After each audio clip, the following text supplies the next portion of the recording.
পড়ছিলাম ভালোবাসি কও, কলমে নুজাইফা নুন। পর্ব সংখ্যা 12। নীরবের কাছে তোর পড়তে হবে না, আমি তোকে পড়াবো। তুই চাইলে আজ রাত থেকেই পড়া শুরু করতে পারিস। পরাগ ভাইয়ের কথা শুনে আমি কিছুক্ষণ স্তব্ধ হয়ে বসে থাকি। বিশ্বাস হচ্ছিল না তিনি নিজে পড়াবেন আমায়। মনের গভীরে এক অলিখিত ভালো লাগা নিঃশব্দে বৃষ্টির মতো ঝরে পড়ল। আমি মনে মনে ভাবছি, হ্যাঁ বলবো। এর মধ্যেই পাশ থেকে মামা গম্ভীর গলায় বলে উঠলেন, তোর ফ্রেন্ডরা যখন নীরবের কাছে পড়ছে, তুইও নীরবের কাছেই পড়। নীরব খুবই ভালো ছেলে, আমাকে অনেক সম্মান করে। এত ভালো একটা ছেলে কেন যে জাউরাদের সাথে মিশে বুঝে উঠতে পারি না। মামার কথায় যেন আগুনে ঘি পড়লো। তেতে উঠলেন পরাগ ভাই, রূঢ় কণ্ঠে বললেন, এখানে কথা হচ্ছিল পাপড়ির পড়া নিয়ে, এর মধ্যে তুমি আমাকে কেন টেনে আনলে বাবা? মামা মুখে বাঁকা হাসি টেনে বললেন, আমি কারো নাম ধরে বলিনি, তবুও কথাটা কারো গায়ে লেগেছে, এজন্যই তো কথায় বলে পড়ল কথা সবার মাঝে যার কথা তার গায়ে বাজে। পরাগ ভাই কপালের রক টিপে চুপ করে দাঁড়িয়ে রয়েছেন, চোখ মুখে স্পষ্ট ক্ষোভ প্রকাশ পাচ্ছে। মামাও রাগে ফুঁসছেন। আমি মাথা নিচু করে বসে আছি। এই দুজনের মাঝখানে পড়ে আমার নিঃশ্বাস বন্ধ হয়ে আসছে। আমি বার কয়েক শ্বাস টেনে সোফা ছেড়ে উঠে সিঁড়ির দিকে এগোতেই পেছন থেকে পরাগ ভাই ডাক দেন। আমি তড়িৎ পেছন ফিরি। তিনি আমার চোখে চোখ রেখে দৃঢ়ভাবে বলেন, রাতে বই খাতা নিয়ে আমার রুমে চলে আসবি, তুই আমার কাছেই পড়বি। এটা আমার সিদ্ধান্ত, প্রস্তাব নয়। মামা পুনরায় গর্জে ওঠেন, পাপড়ি কার কাছে পড়বে, কি পড়বে না, সেই সিদ্ধান্ত আমি নিব। তুই কে পাপড়ির বিষয়ে সিদ্ধান্ত নেওয়ার? পরাগ ভাই কিছুটা নরম গলায় বলেন, আহ বাবা, তুমি যতটা সিন ক্রিয়েট করছো, নীরব 2-1 জন স্টুডেন্ট পড়াবে না, ব্যাচে কমপক্ষে 30 থেকে 40 জন স্টুডেন্ট থাকবে। এত স্টুডেন্টের মধ্যে পাপড়ি ভালোভাবে সবটা বুঝতে পারবে না। পাপড়ির ভালোর দিকটা বিবেচনা করেই আমি পাপড়িকে পড়ানোর সিদ্ধান্ত নিয়েছি। ছুটকির ভালো মন্দ দেখার দায়িত্ব আমার, তোর নয়। ছুটকি নীরবের কাছেই পড়বে, এটাই আমার শেষ কথা। তোর ছুটকিকে নিয়ে যা না ভাবলেও চলবে, তুই বরং বিয়ের পর বউকে কোথায় রাখবি সেটা নিয়ে ভাব। পাপড়ির প্রতি তোমার যেমন দায়িত্ব কর্তব্য রয়েছে, তেমনি আমারও রয়েছে। আমি ফুপিকে কথা দিয়েছিলাম পাপড়ির খেয়াল রাখবো। এতদিন দায়িত্ব কর্তব্যের কথা মনে ছিল না? প্রায় 6 মাস হতে চলল মেয়েটা তার বাবা মাকে হারিয়ে এই বাড়িতে আশ্রয় নিয়েছে। একটা বারের জন্য তুই মেয়েটার ভালো মন্দ সম্পর্কে জানতে চেয়েছিস?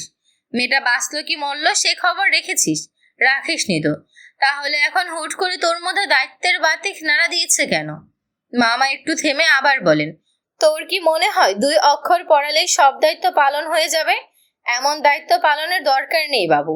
ছুটকি নীরবের কাছেই পড়বে। প্রয়োজনে নীরব এই বাড়িতে এসে ছুটকিকে পড়াবে। যত টাকা লাগে আমি দিব। এমন সময় পুষ্পা আপু এগিয়ে এলেন। আর কারো কিছু বলার আগেই পরাগ ভাইয়ের হাত চেপে ধরলেন।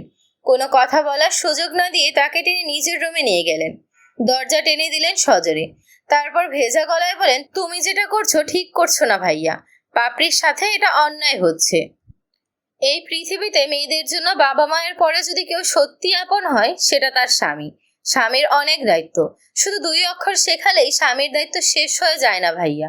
তুমি আমার কথা বাদ দাও, পাপড়িকে নিয়ে ভাবো। ও বাপ মা মারা একটা মেয়ে, আমার ভুলের শাস্তি তুমি পাপড়িকে কেন দিচ্ছ? আমি তোমার পায়ে পড়ছি ভাইয়া, প্লিজ এমনটা করো না। পরাগ ভাই পুষ্পা অপর চোখের পানি মুছে দেন, মাথায় হাত বুলিয়ে দিয়ে নিঃশব্দে দরজা খুলে বাইরে বেরিয়ে আসেন। পুষ্পা আপু পেছন থেকে হাত ছাড়েন। ভাইয়া, এই ভাইয়া, আমার কথার উত্তর না দিয়ে কোথায় যাচ্ছ তুমি? পেছন ফিরে না তাকিয়ে পরাগ ভাই শুধু বলেন, চৌধুরী ভিলায় চেয়ারম্যান সাহেব ডেকেছেন। দুপুর গড়িয়ে বিকেলের ছায়া নামছে যশোরের আকাশে। সোনালি রোদ ছায়া ফেলে রেখেছে চৌধুরী ভিলার সাদা মার্বেল বাঁধানো উঠানে। সুনেরা ম্যাম গার্ডেনে গাছের পরিচর্যা করছিলেন। এমন সময় তার কানে যায় দূর থেকে ভেসে আসে একটা বাইকের গর্জন। সাথে সাথেই তার মুখে এক চিলতে হাসি ফুটে ওঠে। তিনি দৌড়ে গেটের বাইরে চলে আসেন। চৌধুরী ভিলার গেটের সামনে এসে থামে পরাগ ভাইয়ের বাইকটা। কালচে নীল শার্ট, কালো প্যান্ট, চোখে সানগ্লাস। এক হাতে হেলমেট রেখে পরাগ ভাই ধীরে ধীরে বাইক থেকে নামেন। সোনেরা মাম তাকে ভেতরে নিয়ে যান। চৌধুরী ভিলার চৌকাঠ পার করলেই প্রথম যে অনুভূতিটা আসে তা হলো বিস্ময়। মনের ক্রোণে প্রশ্ন জাগে, এটা কি সত্যি একজন ইউনিয়ন পরিষদের চেয়ারম্যানের বাড়ি, নাকি ভুল করে ঢুকে পড়েছি কোনো প্রাচ্য রাজবংশের রাজপ্রাসাদে? মেঝে জুড়ে ইটালিয়ান সাদা মার্বেল, যার উপর দিয়ে হাঁটলেই পায়ে ঠান্ডা ঠান্ডা আরাম ছড়িয়ে পড়ে। দেয়াল জুড়ে টেক্সচারাল পেইন্ট আর আর্টিফিশিয়াল ওয়াল ওয়াশিং লাইট। যা সন্ধ্যাবেলা ঘরকে রাজপ্রাসাদের মতো ঝলমল করে তুলেছে। লিভিং রুমের মাঝে শোভা পাচ্ছে বিশাল এক শেপ সোফা সেট, ধূসর ও অফ হোয়াইট সংমিশ্রণ, আমেরিকান আমদানি করা। মাঝখানে একখানা ভারী ক্রিস্টাল গ্লাসের সেন্টার টেবিল, যার উপর রাখা ভার্সাচি ব্র্যান্ডের অ্যাস্ট্রে আর মার্বেল ফিনিশিং এর ফুলদানি। দেয়ালের একদিকে বিশাল এলইডি স্মার্ট টিভি, পাশে বোস সাউন্ড সিস্টেম, আরেক পাশে সোনালী বর্ডার দেওয়া শোকেস, যার ভেতরে থরে থরে সাজানো চীনামাটির বিদেশি কফি সেট আর একাধিক ট্রফি আর সংবর্ধনার স্মারক। ঘরে এক কোণে রাখা বেজ রঙের একটি মেসেজ চেয়ার, জাপানি ব্র্যান্ডের, যেটা চেয়ারম্যান সাহেব নিজে বসে পত্রিকা পড়েন। দেয়ালে ঝুলছে স্পেন থেকে আনা মূল পেন্টিং। এটা গরু আর নারী চিত্র, যার দামই লাখ ছাড়িয়ে যায়। ছাদের মাঝখানে ডায়মন্ড কাঠের ক্রিস্টাল ঝাড়বাতি, যার আলো এক একটা কাচের টুকরো প্রতিফলিত হয়ে চারপাশে রাজকীয় আভা ছড়ায়। আর রান্নাঘর, সেটা রান্নাঘর না বলে মিনি রেস্টুরেন্ট কিচেন বলাই ভালো। Chimney, hood, built in oven, smart fridge, automatic dishwasher সবই আছে। ঘরের প্রতিটি কোণায় শোভা পাচ্ছে ব্র্যান্ডেড সুগন্ধির বোতল, সেন্টেন্ট ক্যান্ডেল আর পাথর বসানো শোপিস। পরাগ ভাইকে দেখেই হ্যান্ডশেক করেন চেয়ারম্যান সাহেব, তাকে ইশারায় বসতে বলে নিজেও বসেন। গম্ভীর স্বরে বলেন, আমার টাকা পয়সা ধন দৌলত কোনো কিছুর অভাব নেই। তোমার মনে হয়তো প্রশ্ন জাগতে পারে, আমি সাধারণ একজন চেয়ারম্যান হয়েও আমার এত কিছু কিভাবে হলো? সবই উপরওয়ালার ইচ্ছা। তিনি আমাকে দুহাত ভরে দিয়েছেন। আমার এত কিছু থাকার পরে আমার আদরের রাজকন্যা একটা কলেজ শিক্ষকতা করছে। কেন করছে জানো? তোমাকে ভালোবেসে, শুধুমাত্র তোমার পাশে থাকতে পারবে, তোমাকে দু চোখ ভরে দেখতে পারবে বলে। আমি চাইলেই আমার মেয়েকে অনেক বড় ঘরে বিয়ে দিতে পারতাম, কিন্তু আমার মেয়েটা তোমাকে অনেক বেশি ভালোবাসে।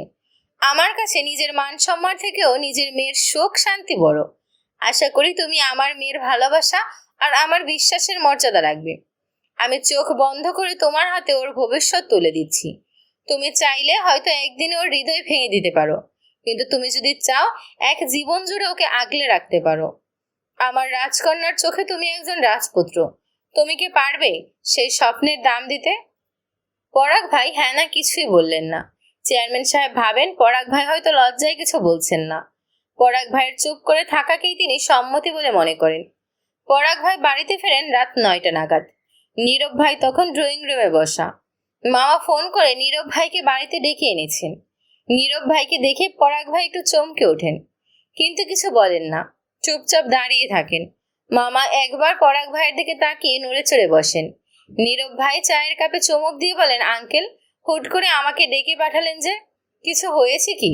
তেমন কিছু না, ছুটকিকে একটু কষ্ট করে পড়াতে হবে তোমাকে। 1 তারিখ থেকে আমি ব্যাচে পড়াবো, কিন্তু এত ছাত্রছাত্রীদের মধ্যে পড়লে পাপড়ির অসুবিধা হবে। ব্যাচে না হোক আমার বাড়িতে এসে পড়াও। সরি আঙ্কেল, আমার হাতে একদমই সময় নেই। আমি আপনার কথা রাখতে পারলাম না। Extremely sorry for that. Extremely sorry for that. Nirab ভাইয়ের কথা শুনে মামার মুখটা ফ্যাকাশে হয়ে যায়। এদিকে পরাগ ভাই ক্রুর হাসেন। তার সদ্য গোছানো দাড়িতে হাত বুলিয়ে মনে মনে বলেন, তুমি আমাকে জাউরা বলে ডাকো, অথচ এই জাউরার জাউরামি সম্পর্কে একটু খোঁজ খবর রাখবে না?